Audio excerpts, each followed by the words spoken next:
Jadi cara Liputan 6 mendengar aspirasi warga untuk pemilu mendatang. Komen Yuk kali ini menyuarakan pendapat warga soal putusan kontroversial penundaan pemilu 2024 oleh Pengadilan Negeri Jakarta Pusat. Berikut pernyataan warga di Komen Yuk.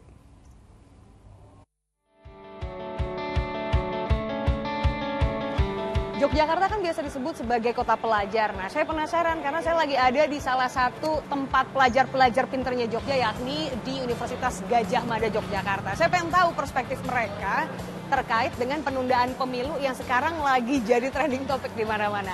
Ini ada dede-dede lagi ngumpul karena kebetulan di UGM lagi ada acara nih. Permisi, halo teman-teman. Hai. Lagi pada ngapain di sini?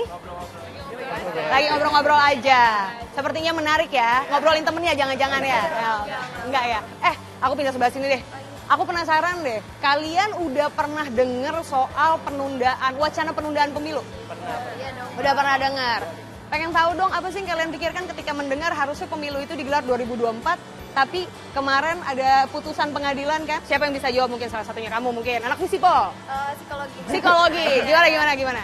Kalau dari sudut pandang saya sih Mbak, kayak itu mengkhawatirkan ya Mbak, karena ketika itu ditunda itu akan merubah konstitusi negara kita gitu loh Mbak, dan mengganggu demokrasi kita gitu. Jadi saran saya sih rasanya kayak makanya ini saya sedang gembar-gembor ya, karena itu akan mengganggu tadi konstitusinya nggak sesuai seperti yang kita lakukan bertahun-tahun.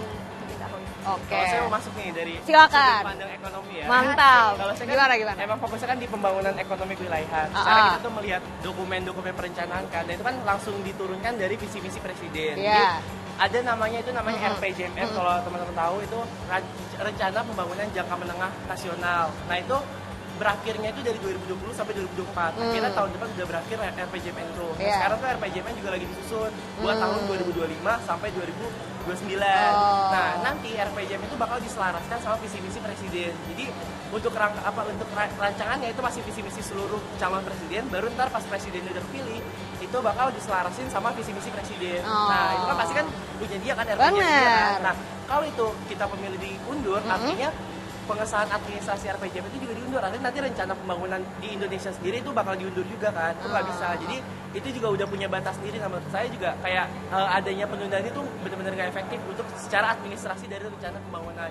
Oke. Wah, Pak Rimawan nilainya A nih Pak. Nah, tadi saya baru bareng sama Pak dosennya. Oke.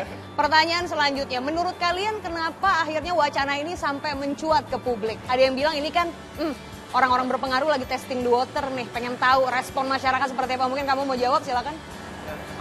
Misalnya kalau dalam konteks pemilu 2024, kenapa wacana ini bisa muncul ke permukaan? Itu biasanya karena sistem demokrasi kita itu kan sangat aktif ya. Jadi bahkan kemarin pun perihal 3 periode aja sudah sempat ramai gitu.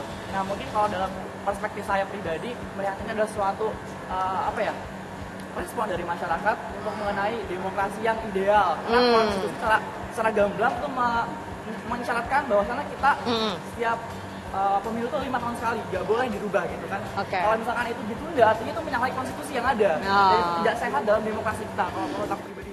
Oke, nah bicara tentang ideal, menurut kalian seperti apa sih pemilu yang ideal? Nah mungkin yang cantik-cantik di tengah mau ngejawab, silakan. Ya mungkin yang tadi disampaikan, demokrasi yang sehat dan setiap masyarakat bisa menggunakan hak pilihnya dengan apa ya? Baik, iya. Adanya paksaan dari oknum atau calon tersebut. Oh, jadi tidak ada intervensi ya. Yang netral, yang semuanya juga bisa ada di situ. Intervensi dari pihak keluarga ya. Waduh. Itu luar biasa tuh. Oke, nah. Bukan, beda ya. Kan kalau Jogja secara kultur, budaya beda ya. Kita bukan monarki. Bukan. Oke. Nah, kalau menurut kamu sosok pemimpin yang ideal itu seperti apa sih? Kamu ingin memilih pemimpin seperti apa nanti di 2024? Yang nggak disetir sama kepentingan. Enggak. Apa tuh? Apa Apa tuh? Partai politik. Oh, lah kan mereka orang partai. Nggak, maksudnya nggak di-setir aja, nggak diikutkan. Independen. Oh, independen. Karena kalau misalnya kader partai mau nggak mau harus ngikutin kata partainya. Iya, oke. Jadi pokoknya yang menurut kamu yang ideal yang bisa independen ya dalam memimpin. Dia punya visi ke depan yang jelas gitu loh. Maksudnya kayak mereka punya visi misi, tapi mereka juga harus tahu caranya ngelakuin itu gimana, gak cuma omong kosong doang. Maksudnya kayak pengen menyejahterakan masyarakat, terus indikator menyejahterakan itu kayak gimana. Mereka di Indonesia kan luas, kan juga perlu perencanaan yang matang banget dari presidennya. Jadi kayak apalagi nanti di sesi kan nanti pasti ada debat gitu kan. Nah itu perlu banget ditanya tentang langkah mereka tuh untuk menuju visi itu tuh gimana. Kayak gimana? Gak cuma ngomong visi misinya aja, tapi langkahnya juga. Wah, cocok nih calon BEM. Berarti pertanyaanku yang terakhir jawab kompak ya teman-teman. Setuju atau tidak dengan adanya penundaan pemilu? 1, 2, 3. Tidak. Oh, nggak ada yang setuju ternyata. Jadi tetap harus pemilu ya kita tahun depan ya.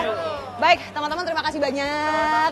Pinter-pinter banget anak UGM. Seneng sekali wawancaranya. Oke, kalau gitu semoga bisa didengarkan karena kan komentar ini dari masyarakat menyuarakan suara hati nurani rakyat dan keinginan terdalam gitu ya untuk bisa punya pemimpin dan juga proses pemilihan yang seadil-adilnya. Kalau begitu, kalau punya pendapat ataupun yang ingin kalian sampaikan silakan langsung aja sampaikan di komen Yuk Liputan 6. Saya Aziza Hanum, bye-bye.